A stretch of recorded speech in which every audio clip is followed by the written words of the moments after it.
Shalom, shalom, bonjour tout le monde. Bonjour tout le monde, bonjour. Moi, c'est le frère Louis. Je suis la sœur Reine et je suis sa femme. Alors ce matin, nous venons vous partager comment donner un message du dépouillement. Amen. Comment parler du dépouillement, parce qu'il y a une façon de parler du dépouillement. Mais avant de commencer, nous allons commencer par une petite prière.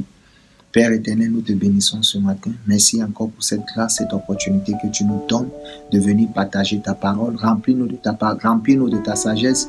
Mets tes paroles dans nos bouches afin que nous ne sortons pas des paroles vaines. Que toute parole qui sortira de nos bouches, Seigneur Jésus, qu'elle soit accompagnée par ta puissance et impacte la vie des autres. Au nom de Jésus, nous avons prié. Amen. Donc, comme je le disais tantôt, je vais partager avec vous comment annoncer ou comment donner un message du dépouillement.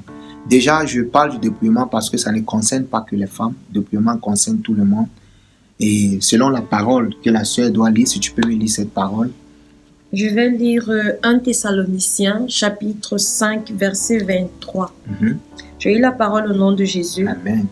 Que le Dieu de paix vous sanctifie lui-même tout entier, et que tout votre être, l'esprit, l'âme et le corps soient conservés irrépréhensibles lors de l'avènement de notre Seigneur Jésus-Christ. Amen. Amen. Selon la parole, on dit que notre Dieu nous sanctifie corps, âme et esprit. Ça veut dire la sanctification n'est pas seulement intérieure, c'est aussi l'extérieur. Et on dit que qui? Que Dieu. Donc ça veut dire la sanctification, c'est l'Éternel qui nous aide à le faire. L'homme lui-même de ses propres moyens ne peut pas se sanctifier. Et la sanctification concerne tout le monde, l'homme et la femme, l'intérieur et l'extérieur. Et alors, comment passer ce message de la sanctification de l'extérieur, qu'on appelle aujourd'hui le dépouillement? Également, moi-même aussi, je me suis dépouillé aussi. Comme on dit, moi, comme homme, je mettais des boucles, je teintais la chevelure, je faisais un peu tout, extravagant, comme les jeunes, quoi. Mais aujourd'hui, j'ai compris beaucoup de choses. L'Éternel m'a aidé, il m'a fortifié, il m'a soutenu pour que je puisse aussi me dépouiller, comme on le dit. Mais aujourd'hui, le dépouillement, ça ne se donne pas comme il le faut. Le dépouillement, c'est une bonne chose, c'est normal. C'est la Bible qui dit on doit se sanctifier à l'extérieur et à l'intérieur. On ne peut pas se sanctifier à l'intérieur, on oublie l'extérieur. C'est pour cela que Jésus a dit sur cette parole.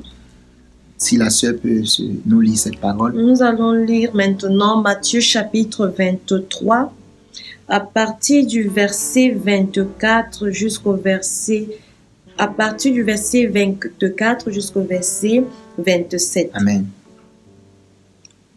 Je lis la parole au nom de Jésus. Amen. Conducteur aveugle, qui coulait le moucheron et qui avalait le chameau. Malheur à vous, scribes et pharisiens, hypocrites, parce que vous nettoyez le dehors de la coupe et du plat, et qu'au-dedans, ils sont pleins de rapines et d'intempérance. Pharisiens aveugles, nettoyez premièrement l'intérieur de la coupe et du plat, afin que l'extérieur aussi devienne net.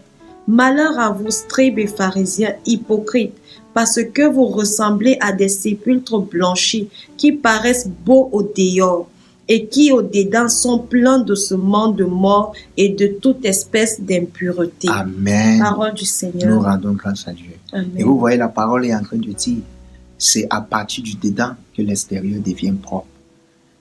Nettoyer l'extérieur et que l'intérieur est sale, ça, c'est parce que le Seigneur nous demande. Il nous demande de se sanctifier à l'intérieur et à l'extérieur. Et quand on dit l'extérieur, comme on dit dépouillement, si on est dépouillé à l'extérieur, ce n'est pas une garantie pour aller au ciel. Si on est dépouillé, on devient saint à l'extérieur, ça ne nous garantit pas le ciel. Le dépouillement commence à l'intérieur. Et le pouvoir et la puissance de pouvoir être dépouillé à l'extérieur, ça vient de l'intérieur. Si tu te dépouilles à l'extérieur et qu'à l'intérieur tu es sale, ça n'avance pas. Amen. Ça n'avance pas. Donc maintenant, comment passer ce message du dépouillement? 1.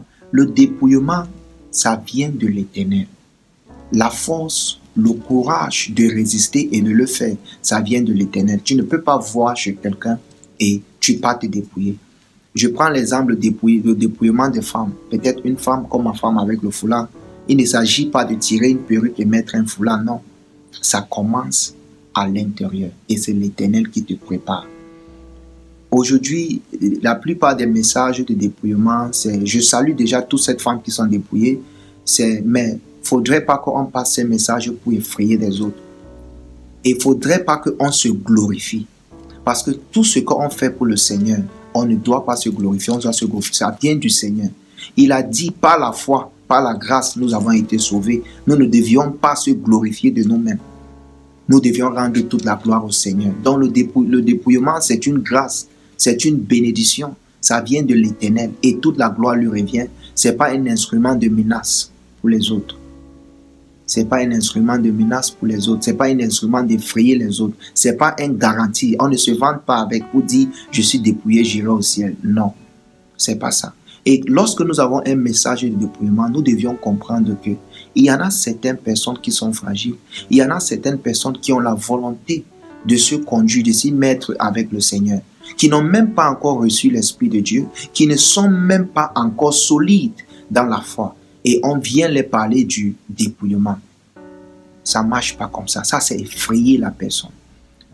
Ça va étape par étape. Étape par étape. Une femme qui se dépouille parce qu'elle a vu l'autre se dépouiller, ce n'est pas le dépouillement. Elle va abandonner. Le vrai dépouillement, ça vient du Seigneur. Et c'est le Seigneur qui te donne la capacité de le faire. Mais aujourd'hui, des messages de dépouillement, c'est comme une intimidation, c'est comme un avertissement. Non, je dis et non. La Bible dit, quand le Seigneur écrivait aux anges de Sadi, il dit, tu peux lire ça? Je vais lire Apocalypse chapitre 2, là où l'Éternel parle à l'ange de l'église d'Éphèse. Nous allons lire précisément le verset 3. Amen. Nous allons lire le verset, nous allons commencer même au verset 1, Amen. pour qu'on puisse bien comprendre la parole. Amen. J'ai eu la parole au nom de Jésus. Amen. Écrit à l'ange de l'église d'Éphèse, voici ce que dit celui qui tient les 7 étoiles dans sa main droite, celui qui marche au milieu des 7 chandeliers d'or. Je connais tes œuvres, ton travail et ta persévérance. Je sais que tu ne peux pas supporter les méchants, que tu as éprouvé ceux qui se disent apôtres et qui ne le sont pas, et que tu les as trouvés menteurs, que tu as de la persévérance, que tu as souffert à cause de mon nom, et que tu ne t'es point lassé. Mais ce que j'ai contre toi, c'est que tu as abandonné ton premier amour. Amen. Souviens-toi donc d'où tu es tombé, répands-toi et pratique tes premières œuvres, sinon je viendrai à toi et j'ôterai ton chandelier de sa place, à moins que tu ne te répandes. Parole du Seigneur. Amen. Nous rendons grâce à Dieu. Ce que j'ai contre toi, c'est que tu as oublié ton premier amour. Je sais que tu haïs ce que j'haïs. Il est bien vrai que ceux qui sont dans le monde font des choses que l'Éternel n'apprécie pas. Et nous que l'Éternel a déjà sauvés, nous détestons, nous haïssons déjà le mal. Oui, c'est vrai. Mais n'oublions pas notre premier amour. N'oublions pas que nous sortons de là. N'oublions pas que nous sortons aussi de ces façons de s'habiller. N'oublions pas que nous aussi, on mettait des perruques, on mettait des maquillages. N'oublions pas ça. On parle ici de la compassion. Nous devions passer le message du dépouillement avec la compassion. Pas en se tapant la poitrine que j'ai pu déposer une perruque, j'ai pu déposer mon make-up. Non. Ceux qui sont encore là, nous-mêmes on était là, c'est la compassion. C'est pas les effrayer, mais c'est prier pour eux. Oublier son premier amour, c'est un péché. Oublier que tu étais quelque part et effrayer ceux qui ne sont pas encore là, c'est un péché. Donc le message du dépouillement se donne avec la compassion et comprendre les autres. Et vous allez comprendre quelque chose. De la façon que nous, qui sommes dépouillés, nous voyons des choses, ce n'est pas la même chose qu'ils voient. Pourquoi je vous dis ça? Quand Paul persécutait les chrétiens, Paul a dit, je faisais tout avec bonne conscience. Ça veut dire, quand il persécutait les chrétiens, il le faisait avec sa conscience. Une bonne conscience dont il était sûr et certain qu'il était au bon chemin. Et il avait toute sa conviction jusqu'à ce que l'Éternel se révèle en lui. Il ne le faisait pas comme un fou. Donc aussi des personnes qui ne sont pas dépouillées, qui mettent des perruques, ils ne sont pas fous. Ils font des choses avec les pas de conviction et ils sont sûrs qu'ils ne sont pas dans le faux chemin. Et alors, ce n'est pas la guerre, ce n'est pas les cris, ce n'est pas des menaces, ce n'est pas des paroles pour dénigrer, mais ce n'est que des prières. Et ce n'est que l'Éternel qui va se révéler à eux. Amen. Ce n'est que l'Éternel, ce n'est pas entre nos mains. Et alors, n'oublions pas notre premier amour, ne gonflons pas, ne bossons pas pour ce que nous sommes aujourd'hui, parce que nous étions là-bas hier. Et ce n'est pas la grâce de Dieu que nous sommes où nous sommes. Pourquoi? Je veux vous montrer que le dépouillement ne vient pas de nous, ça vient de Dieu. Si tu peux lire le dernier verset de l'Apocalypse là. Oui. Apocalypse chapitre 7, verset 14. J'ai eu la parole au nom de Jésus. Je lui dis, mon Seigneur, tu le sais. Et il me dit, ce sont ceux qui viennent de la grande tribulation. Ils ont lavé leurs robes et ils les ont blanchies dans le sang de l'agneau. Amen. Amen. Ils ont lavé les robes. Ce sont ceux qui viennent de la grande tribulation. On parle de ceux qui ont été sauvés, qui viennent de la terre. Ils se retrouvaient déjà au ciel. Ça, c'était dans la vision de Jean. Il a vu une multitude de personnes avec des robes blanches. C'est pour cela qu'un des vieillards lui demande, qui sont ces personnes avec des robes blanches? C'est là où le vieillard lui dit, cette personne que tu vois, ce sont des personnes qui viennent des grandes tribulations, des personnes qui viennent de la terre. Ils ont lavé les blancs, les robes dans le sang de l'agneau. Ça veut dire qu'ils se sont sanctifiés par le sang de l'agneau. Si ce n'est pas Jésus, on ne serait pas saint. Si ce n'est pas le sang de Jésus, on ne serait pas pur. Ce n'est que le sang de Jésus. Donc il ne s'agit pas de prendre une perruque et jeter au sol. Ça commence à l'intérieur, ça commence par l'intimité, ça commence à l'intérieur le dépouillement. On ne voit pas avant de faire, on ressent. C'est l'Éternel qui te parle, c'est l'Éternel qui te dirige. Donc c'est un peu de ça que nous venons partager avec vous. Le dépouillement, ce n'est pas un harcèlement. Ne voyez pas et allez chercher à faire, non. Ne voyez pas et allez chercher à faire. Dieu connaît comment il parle à chacun de ses enfants. Dieu connaît comment il ramène chacun de ses enfants à l'ordre. Amen. Amen. Et pour ma part, j'aimerais ajouter que si vous êtes touché par un témoignage de dépouillement ou par un enseignement concernant le dépouillement, rentrez en prière et demandez au Saint-Esprit de vous donner la conviction, la force et aussi l'assurance d'être dépouillé et de demeurer ainsi.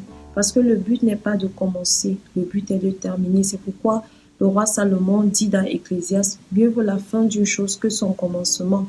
Beaucoup de personnes ont commencé sur ce chemin et se sont arrêtées en cours de route. Donc on ne fait pas les choses dans la vie chrétienne par rapport à quelqu'un, mais l'Éternel peut passer par une personne parce que Dieu parle tantôt d'une manière, tantôt d'une autre. Alors il peut utiliser un serviteur, une servante de l'Éternel pour vous faire passer un message, pour vous ouvrir les yeux, pour vous amener à comprendre ce qui est écrit dans la parole et même vous donner la conviction.